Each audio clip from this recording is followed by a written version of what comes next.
Hi guys, welcome to Sleepmate. Let's explore the Fermi paradox and ponder the mysteries of the universe. In the vastness of the universe, there are billions of galaxies, each with billions of stars. Many of these stars host planets, some of which may resemble Earth. With so much potential for life, it begs the question, where is everybody? Why haven't we found evidence of alien civilizations? This question, known as the Fermi paradox, challenges our understanding of life in the universe. Let's explore this fascinating mystery together. To truly understand the Fermi paradox, we first need to grasp the unimaginable scale of the universe. Let's start with just our own galaxy, the Milky Way. It's home to more than 100 billion stars, and many of those stars are surrounded by planets. Now think about this. Within the observable universe, there are over 2 trillion galaxies. Each of those galaxies contains billions, or even trillions of stars, just like the Milky Way. Now imagine, even if just a tiny fraction of those stars have planets, and an even smaller fraction of those planets could host life, we're still talking about millions, or even billions, of potentially habitable worlds. The math suggests that intelligent civilization should be out there. Countless civilizations scattered across the stars. They should have left behind signals, messages, or even physical evidence of their existence. But when we look up at the night sky, we see nothing. No signals, no visitors. Not a single trace of advanced life.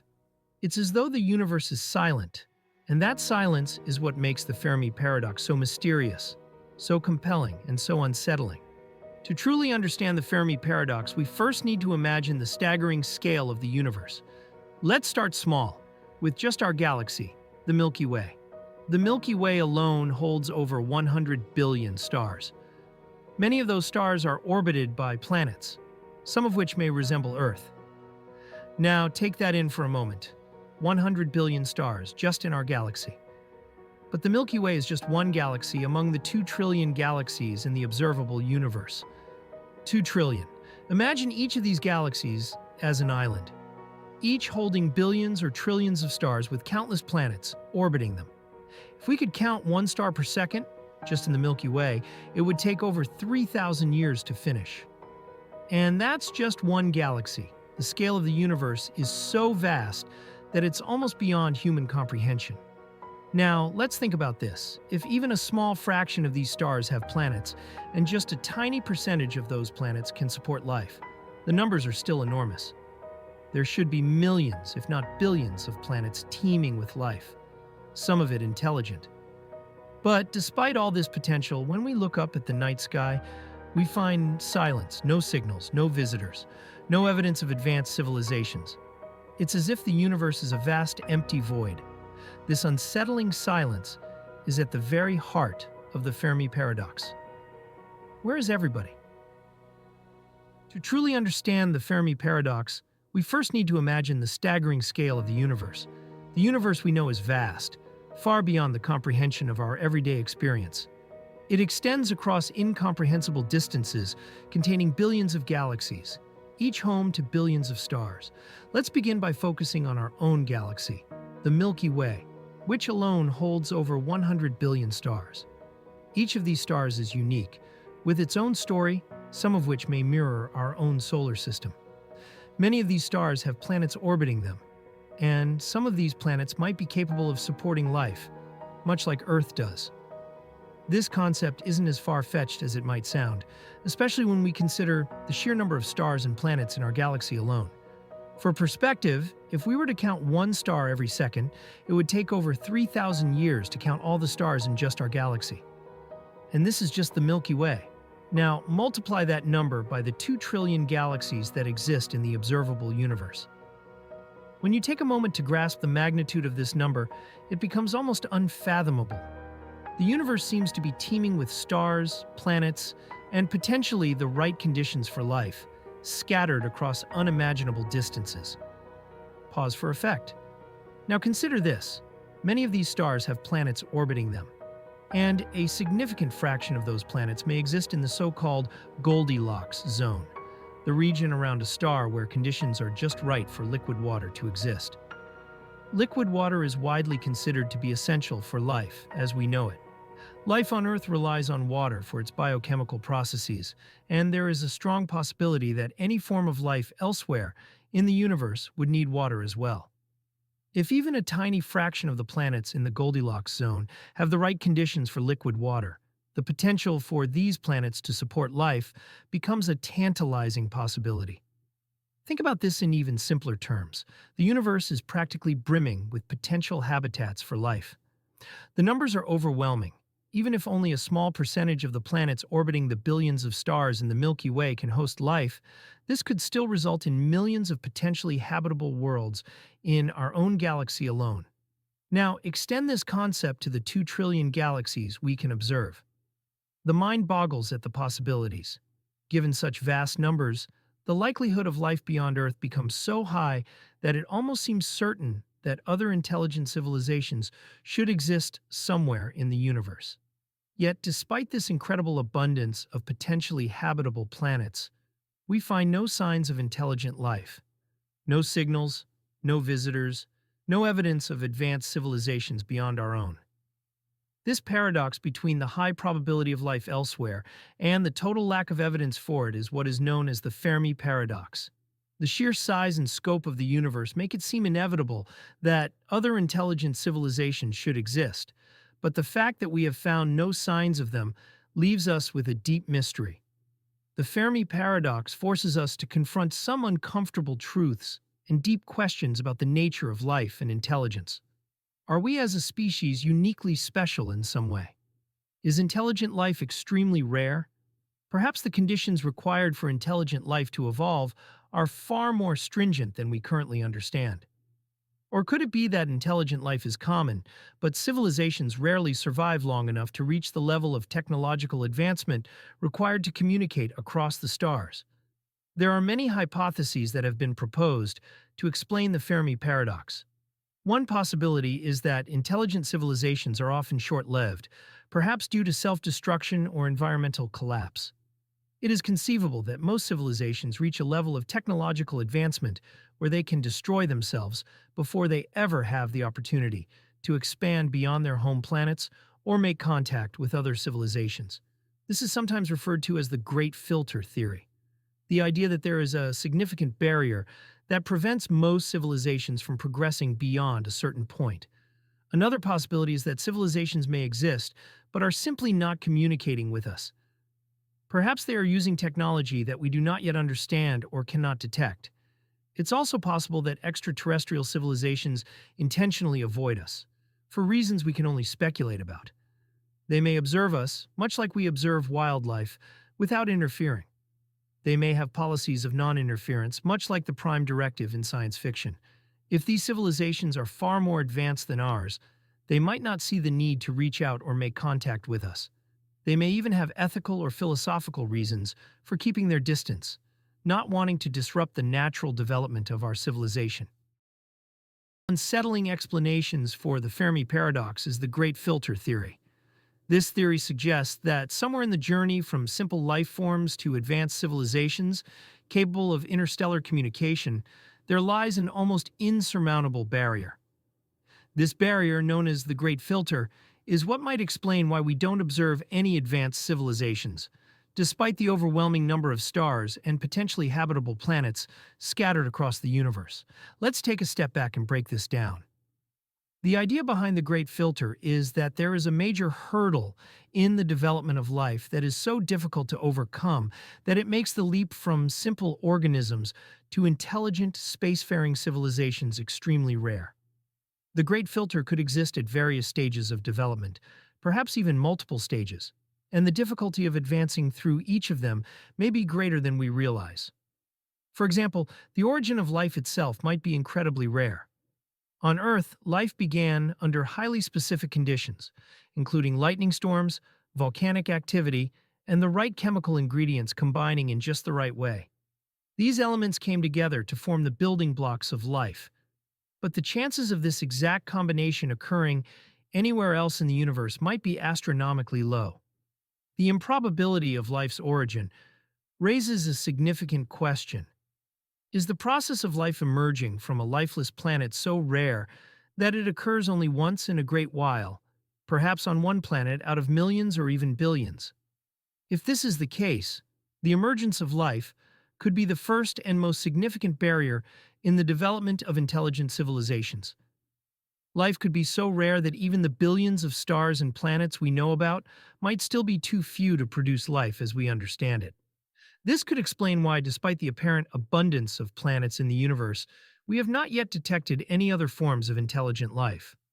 Consider the next stage in the development of life: the leap from single-celled organisms to complex multicellular life. On Earth, this transition took more than a billion years. For life to evolve from simple single-celled organisms into complex creatures with specialized organs, communication systems, and higher-level functions, it required an extraordinary series of events, each one building on the last. The process was not easy, and it was far from inevitable. In fact, many factors, such as asteroid impacts, climate change, or competition with other species, could have thwarted the evolution of multicellular organisms at any stage along the way. If this step is an extraordinary fluke, one that rarely, if ever, happens on other planets, it would explain why the universe might seem so quiet. Then there's the possibility that civilizations inevitably destroy themselves before reaching a level of technological maturity capable of interstellar communication. This is where the Great Filter gets even more chilling. What if civilizations, upon reaching a certain level of technological development, inevitably fall prey to their own advancements? This could happen through nuclear war, environmental collapse, or the misuse of powerful technologies like artificial intelligence. Throughout history, we've seen that technological progress is often accompanied by unforeseen consequences.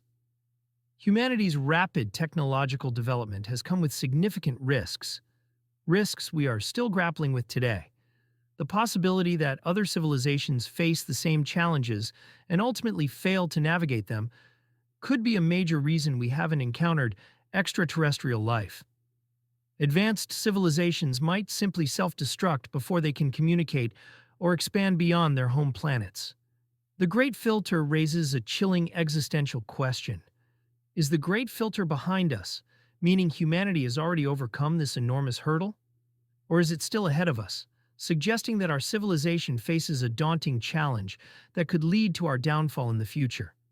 If the filter is behind us, it would mean that the hurdles humanity has overcome, such as the emergence of life, the development of complex organisms, and the rise of intelligence, are incredibly rare, and that we have passed through the toughest stages of evolution. In this case, humanity's survival might be somewhat assured, as we would have already overcome the greatest challenges faced by other civilizations. On the other hand, if the Great Filter is still ahead of us, then we are at a crucial juncture in our own development. It would mean that humanity is yet to face the most difficult obstacles to our survival, obstacles that could wipe us out before we achieve our potential. This would suggest that our survival as a species may depend on our ability to recognize and overcome the existential challenges ahead. It could be a warning to us. Another fascinating explanation for the Fermi paradox is the zoo hypothesis. This theory presents a rather intriguing possibility. Advanced civilizations are aware of our existence, but have chosen not to make contact with us. Instead, Earth is viewed as an exhibit in a kind of galactic zoo, and we, as a species, are being silently observed from afar by these advanced extraterrestrial beings. In this scenario, we are not alone in the universe, but our contact with other civilizations has been intentionally avoided, as we are left to develop at our own pace without interference. Pause for effect. But why would advanced civilizations choose to avoid us? To answer this, we can consider how humans observe wildlife here on Earth. We often keep our distance from animals in the wild, preferring not to interfere with their natural behavior. When we observe animals, it is usually in a way that ensures we do not disrupt their environment or influence their actions in any way. For example, wildlife documentaries capture animals in their natural habitats without disturbing their routines or behaviors. Similarly, advanced civilizations might follow a similar principle, choosing to observe us in the same way. Their goal may be to allow humanity to develop naturally, without external influence or interference that could alter our trajectory. This hands-off approach could stem from the belief that contact with a more advanced civilization might fundamentally disrupt the natural course of human evolution. Just as we observe wild animals without imposing our values on them, these advanced civilizations may choose not to engage with us directly, respecting the integrity of our own cultural, social, and technological development. Their non-interference could be an attempt to avoid the dangers of prematurely intervening in the natural progression of a species that is still in the early stages of its development. Moreover, there could be ethical considerations at play. Some speculate that there is a kind of galactic prime directive in effect, a non-interference policy that prevents advanced species from making direct contact with less developed ones. This would be similar to the famous concept depicted in the science fiction series Star Trek, where more advanced species refrain from intervening in the development of less advanced civilizations. This policy might exist to ensure that less technologically advanced species, like ours, have the freedom to evolve independently, without being influenced by alien technologies or ideologies. The purpose of this non-interference would be to allow us to develop on our own terms, without the undue pressure that contact with a more advanced civilization might impose. The prime directive in this context is not about a lack of interest, but about the belief that contact with us, at our current stage of development, might lead to unintended consequences. By refraining from intervening, advanced civilizations might be ensuring that we are not prematurely forced into a more advanced state of technology or culture, thus avoiding the destabilizing effects that might come from being uplifted or overly influenced by outside forces. Pause, inviting reflection. Imagine for a moment the universe as a vast and ongoing experiment. Each planet could be seen as a test tube, a unique setting where various forms of life are allowed to evolve under controlled conditions. These civilizations, by observing us silently, might be studying the conditions that lead to success or failure in the development of life. They might not be actively intervening, but are carefully watching our progress. It's an intriguing thought. We might not be alone in the universe at all. We might, in fact, be under continuous observation. These advanced civilizations may be monitoring us as part of a larger, more complex experiment to understand how civilizations rise and fall, how different conditions affect the trajectory of life, and whether we as a species will succeed or fail on our path toward becoming an advanced civilization. In this scenario, humanity is not just a solitary, isolated entity. We might be a part of something much larger, a vast cosmic network of life forms, all being studied in parallel. If these civilizations are observing us, they might be taking notes, measuring our progress, and analyzing our potential. They might already know what we are capable of, and their role could be to let us evolve naturally, without the distortion of external contact. After all, the process of growth and self-discovery is crucial to our understanding of who we are and how we interact with the universe. This leads to a number of thought-provoking questions about our role in the cosmos. If we are indeed being watched by advanced extraterrestrial civilizations, how might they perceive humanity? What would these observers think of us?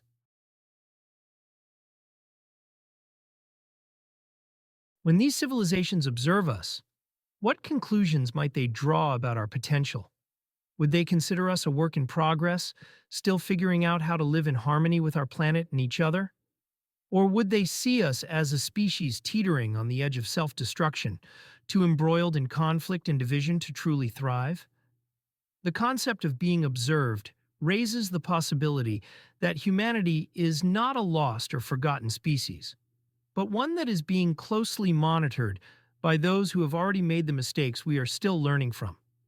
Their decision not to intervene might be a form of respect, allowing us to find our way without their influence, knowing that the challenges we face are part of our own growth. Calm, reflective tone. While the zoo hypothesis remains speculative, it offers us a fascinating lens through which to view our place in the universe. It challenges us to consider the possibility that our actions are not only being observed by our fellow humans, but also by other intelligent beings in the vast expanse of the cosmos. If we are indeed part of a larger cosmic community, how should we conduct ourselves? Should we continue to focus solely on our own immediate concerns, or should we think about how our actions might be perceived by those who are watching us from the stars? The zoo hypothesis, if true, would encourage us to reflect on our responsibilities as a species. It would urge us to consider how our treatment of each other, our planet, and the broader environment could be viewed by more advanced civilizations. Are we taking care of our world, ensuring that it remains a viable and thriving planet for future generations? Are we creating a society that values cooperation and empathy? Or are we allowing greed, inequality, and destruction to take root? The idea of being watched, without direct interference, is a powerful one. It suggests that our choices matter, that we are not merely floating through space, but are part of something larger, something that might have a stake in our future. If we are being observed by advanced civilizations, then the question is not just how we interact with each other, but how we position ourselves in the broader cosmic context. The zoo hypothesis calls us to think beyond our immediate needs and to imagine the legacy we want to leave. Whether we are alone in the universe or part of an intricate, vast, and interconnected community of intelligent life. In the end, this hypothesis invites us to reflect on our purpose in the universe and challenges us to be the best version of ourselves. If we are part of an ongoing experiment, it's up to us to ensure that we're on the path to success, building a future that we can be proud of, not just for ourselves, but for whatever civilizations are watching us from afar. How we behave in the present could ultimately determine how we are remembered, or whether we will ever make contact with those who have been quietly observing us all along. Imagine walking through a dark, dense forest. The trees are tall and thick, casting deep shadows across the ground. The air is heavy with the sound of rustling leaves, but it's eerily silent. In this forest, every creature, no matter how small or large, stays hidden, not daring to make a sound or reveal its presence. Why? Because there is a deep fear that any noise or movement might attract danger, possibly leading to their demise. This, in essence, is the premise of the dark forest theory, a concept popularized by the science fiction novel The Three-Body Problem by Liu Cixin. The dark forest theory offers a chilling and unsettling view of the universe, suggesting that advanced civilizations, just like the creatures in our imagined forest, remain silent and hidden out of fear. The theory is built on a simple yet terrifying idea. The universe is a dangerous place, and announcing your presence could be a death sentence. In a vast, resource-scarce cosmos where trust between civilizations is virtually impossible to establish, the safest course of action for any intelligent species is to remain undetected. Just as a creature in the forest might stay hidden from predators, civilizations across the stars might do the same, avoiding any behavior that would make them a target. This idea stands in stark contrast to the more optimistic view that the universe is full of potential allies waiting to be discovered. Instead, the dark forest theory implies that advanced civilizations are far more likely to be cautious, perhaps even paranoid, about revealing themselves. Why? Because any civilization that reveals itself to others risks becoming a target, a potential threat in a universe where resources and survival are always at stake. The theory posits that civilizations, in their desire to protect themselves, adopt a strategy of silence, choosing not to broadcast their presence. In this light, the act of sending out signals into space, signals like the ones humanity has been sending for decades, becomes an incredibly risky behavior. We might be inadvertently broadcasting our location to any advanced civilizations out there, drawing attention to ourselves in a way that could be dangerous. If other civilizations follow the same logic, then every signal we send could be viewed not as an invitation for communication, but as an open invitation for destruction. The dark forest theory forces us to confront a deeply unsettling possibility. What if the universe is not a welcoming or friendly place? What if the search for extraterrestrial life has been misguided, driven by an optimistic hope that there are benevolent civilizations waiting to make contact? The theory suggests that the reality of the cosmos may be far more hostile than we imagine. It implies that survival in such a universe is not about reaching out or building alliances, but rather about staying undetected. The safest way for any civilization to thrive is to remain hidden in the cosmic shadows, watching others, but never letting anyone know they exist. This idea starkly contrasts with humanity's curiosity-driven attempts to explore and make contact. Our species has always sought knowledge, exploration, and understanding, and for centuries we have sent signals into space in the hope of receiving a response. Yet the dark forest theory challenges this approach, urging us to reconsider whether broadcasting our existence might not be the smartest course of action. Could our attempts to contact other civilizations actually be putting us at risk? In the vast expanse of space where danger could come from an unknown source, is it wise to be so open and curious? The dark forest theory raises important questions about how we should approach the search for extraterrestrial life. Should we be listening for signals from other civilizations, trying to detect their presence in silence, rather than sending our own signals out into the void? After all, if the universe operates under the logic of the dark forest, perhaps our best course of action is to keep our presence as discreet as possible. Rather than broadcasting our location to the farthest corners of the galaxy, we might be better off simply listening, trying to detect signals from other civilizations without making ourselves known. The theory serves as a cautionary tale, urging humanity to tread carefully as we continue our search for life beyond Earth. It reminds us that our curiosity, while powerful and essential, might also expose us to unknown dangers. In our eagerness to connect with other life forms, we might be unknowingly attracting threats, just as the creatures in a dark forest might be unknowingly drawing the attention of predators. The concept of the dark forest also brings us face to face with the nature of existence itself. In a universe where civilizations are scattered across vast distances, how do we navigate the tension between exploration and survival? One of the most mind-bending and intriguing theories tied to the Fermi paradox is the simulation hypothesis. This idea posits that our entire universe, everything we perceive as reality, might be an incredibly advanced simulation created by a far more sophisticated civilization. In this scenario, our lives, experiences, and even the physical laws of the universe could all be part of a meticulously programmed digital construct. To grasp this idea, let's start with what we already know. Consider the technological advancements humanity has made in just the last few decades. We've evolved from creating simple pixelated games like Pong to designing hyper-realistic virtual worlds that simulate entire environments with stunning detail. Now, imagine projecting this technological growth forward by thousands or even millions of years. If we follow this trajectory, it's not far-fetched to envision a point where a civilization, human or otherwise, might develop simulations so advanced that the beings within them would have no way of distinguishing the simulation from reality. But why would an advanced civilization go to such lengths to create these simulations? There are several potential reasons. One possibility is scientific curiosity.